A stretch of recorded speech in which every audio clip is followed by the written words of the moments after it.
Giimbitar ni Gobernador Gwendolyn Garcia si Interagency Task Force Chairperson Francisco Duque nga moani sa Sugbo apil ang iyang mga medical experts o uban pang miyembro sa task force aron moatubang sa Hunta Probinsyal. Giuyunan usab kini sa mga senador nga moanhi ang IATF aron tan-awon og tun-an kung giunsa sa Sugbo pagpatuman sa mga protocols niini nganong nag-anam-anam man pagkunhod ang mga kaso sa COVID-19 dili sama sa mga laing dapit sa nasod.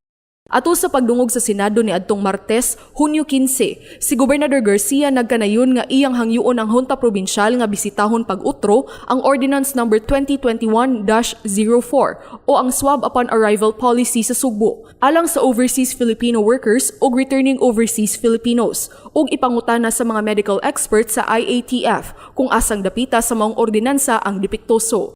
Kinihuman nagmaligo ng IATF nga dili ipatuman ang maong ordinansa ug ang ilang mga protocols ug ang ilang mga protocols lang ang tumanon.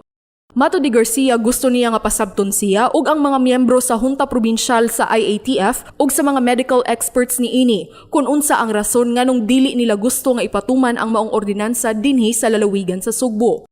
Ato sa pagdungog sa Senado sa Committee of the Whole, subling gipasabot sa gobernador nga ipatuman gayud sa Sugbo ang ordinansa nga Swab Upon Arrival tungod kay mauna kini ang lokal nga balaod. Apan iyang gisubli nga nagpabilin paghihapon ang iyang pagrespetar sa presidente. I cannot unilaterally set aside the implementation of an ordinance lest I be accused of dereliction of duty. But that is as much as I can do.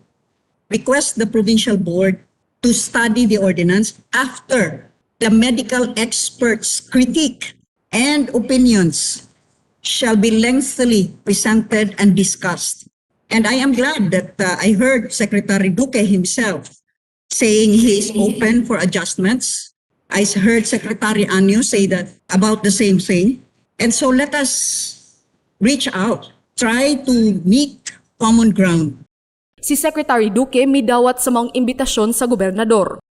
We will arrange for that particular meeting where we will be asking for an opportunity to present. We would love to get our experts to visit Cebu province and to present their own data, why they are of certainty that the protocol that is nationally adopted is the way to go. Sa ilang bahin, miuyon sila Senador Pia Cayetano ug Juan Miguel Zubiri sa maong sugyot nga moari sa Sugbo ang mga expert sa IATF. Matud ni Cayetano, kinahanglan makaumol gayud ang IATF og sakto nga protocols alang sa mga muuli nga mga OFWs ug ROFs kay nagkaduol na ang Disyembre ug daghan na usab ang manguli aron magbakasyon. Sugyot ni Cayetano nga hatagan ang Sugbo og usa ka buwan aron ipatuman ang mga pulisiya niini og obserbahan sa IATF. Hagit pasab ni Senador Pia Cayetano ngadto sa IATF nga moanhi dayon sa Sugbo od kun mahimo hatagan og panahon ang Sugbo sa pagpatuman sa protocols aron mapanid-an kung epektibo ba gyud kini. Observe the plan that they have rolled out and then make a critique on it based on your own observations. So I urge IATF, in fact, if possible, I'm not the type to put anyone on the spot, but can we get a commitment that number one, you'll go, I know you can easily say yes to that, but really go down on the ground and consider a role to consider observing this for, let's say, 30 days. It's a challenge to Cebu.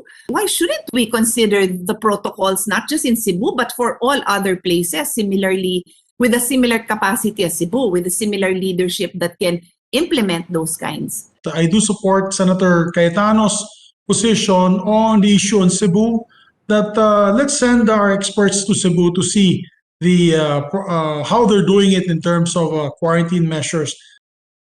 Paula Mendoza, Balita sa Sugbo.